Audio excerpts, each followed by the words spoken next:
भगवान श्री राम जी के गुरुदेव वशिष्ठ महाराज थे। राम जी ऐसा सवाल पूछते हैं कि मैं तो राम जी का नाम सुनकर ही उनके सवाल पूछने की दूरदृष्टिता देखकर मैं के प्रति और स्नेह से भर जाता है। भगवान राम के चरणों में मर्यादा पुरुषोत्तम, भगवान वशिष्ठ के चरणों में मर्यादा पुरुषोत्तम राम जी ने प्रणाम किया और एक प्रश्न रखा कि गुरुवर,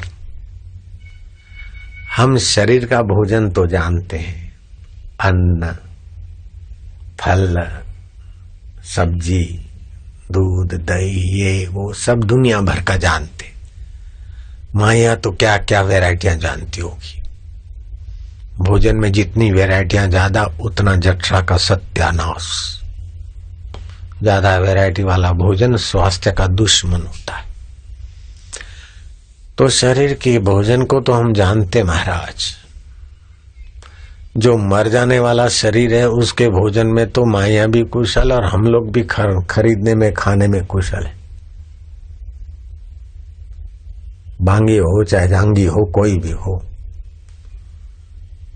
उसमें हम कुशल हैं महाराज। लेकिन हमारे भोजन का हमको पता नहीं।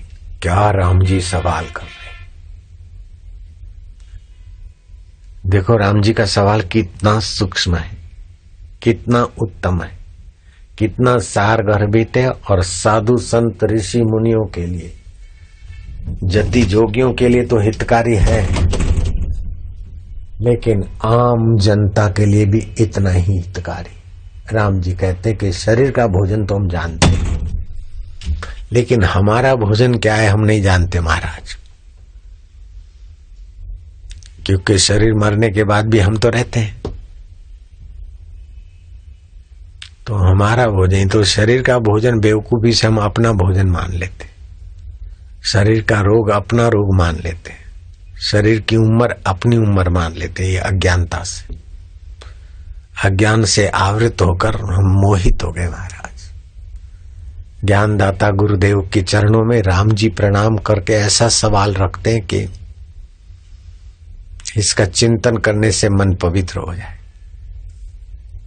प्रभु, हम अपना भोजन नहीं जानते, शरीर का भोजन तो खूब जानते। जो मर जाने वाला है उस खोखे का भोजन तो खूब जानते, लेकिन हमारा भोजन नहीं जानते महाराज। दयानिधि वशिष्ठ जी गुरुवर का दिल छलका। उत्तम शिष्य को देखकर गुरु का हृदय भी विशेष प्रसन्न होता है कि राम जी,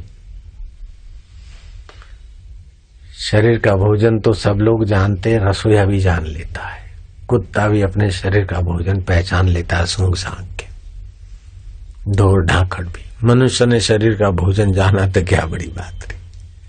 अपना भोजन जो जाने राम जी, वही धनभागी। अपन आत्मा है, शरीर की मौत के बाद भी न मरने वाले, चाहे स्वर्ग में जाए चाहे दूसरे शरीर में जाए, लेकिन मरने के बाद हम है ना। तो इस आत्मा का भोजन है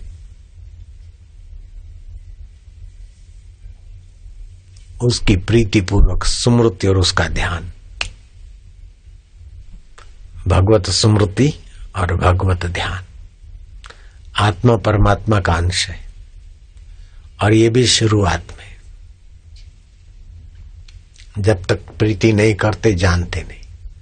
अगर जान लिया तो मैं भक्तन को दास, भक्त मेरे मुकुटमणि, फिर भक्त भगवान का मुकुटमणि हो जाता है। आत्मा परमात्मा का मुकुटमणि बन जाता है। तो आत्मा का भोजन है परमात्मा ध्यान, परमात्मा नाम, परमात्मा स्मृति। अर्जुन को जब आत्मा का भोजन ठीक से समझ में आया, पचा, तो अर्जुन कहता है नष्टो मोह स्मृति लब्ध्वा। आत्मस्मृति। नैनम छिद्यति शस्त्राणि। अस्त्र शस्त्र से जो न कटे वो मैं हूं, आग से जो न जले वो मैं हूं। आग जला लेगी शरीर को, फिर भी मैं तो यूं रहूंगा। पानी डुबा देगा शरीर को, फिर भी मैं ज्यों का त्यों रहता हूं। ऐसे अपने मैं आत्म स्वरूप का भोजन है ध्यान। ऋषि दयानंद ने बहुत ऊंची बात कही। ऋषि दयानंद ने कहा कि जो साधु हैं, घर बार छोड़े हैं, आश्रम में या साधना में लगे, उनको कम से कम प्रतिदिन 4 घंटे परमात्मा ध्यान में बैठना चाहिए, नहीं तो बुद्धि घुमा देगी इधर से उधर। और आम आदमी को 2 घंटे उस परमात्मा ध्यान में गुजारने चाहिए। इससे बुद्धि में परमात्मा प्रकाश आएगा। व्यर्थ की आसक्ति, व्यर्थ का चिंतन, व्यर्थ का भोग और व्यर्थ का भय भाग जाएगा। खाम खा भयभीत होते हैं, खाम खा भोग भोग कर बीमार होते हैं। अपना भला चाहें और सब दुखों से छूटना चाहें तो तीर्थों में स्नान करो, गंगा, यमुना और सरस्वती। बाहीं गंगा, दाहीं यमुना और बीच की सरस्वती। श्वास लो, तनिक रोको और भगवान नाम जपो। फूं फूं करके, कसरत करके आप थोड़े स्वास्थ्य प्राप्त करें, अच्छा है, लेकिन श्वास के साथ भगवान नाम, इष्ट मंत्र जपे तो 100 गुना प्रभाव रखेगा।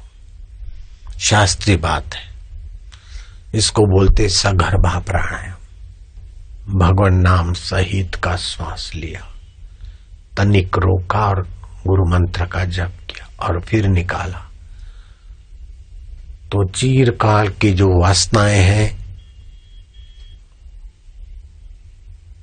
और बुद्धि की मंदता है और रोग के कण है, वो सब को भगवत सत्ता के प्रभाव से मिटाए।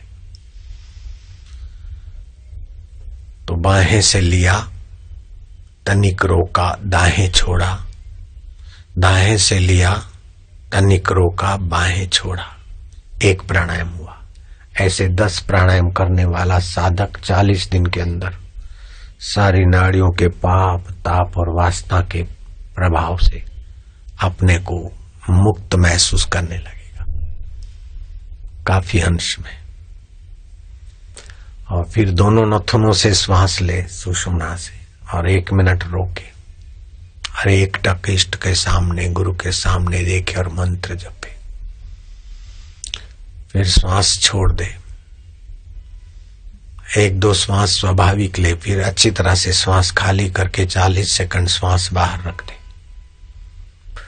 रोगी आदमी के तो रोग मिटेंगे, पापी के पाप मिटेंगे, लेकिन बदले में भगवान की प्रीति, भगवान की प्रसादी और भगवान की कृपा उसके साथ ऐसे चलेगी जैसे पुरुष के साथ उसकी छाया चलती।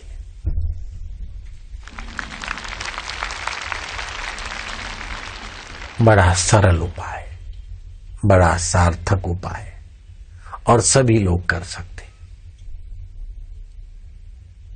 नाम जपत मंगल दिशा दशहु। भगवान नाम जपने से 10 दिशाओं में मंगल मंगल होता है।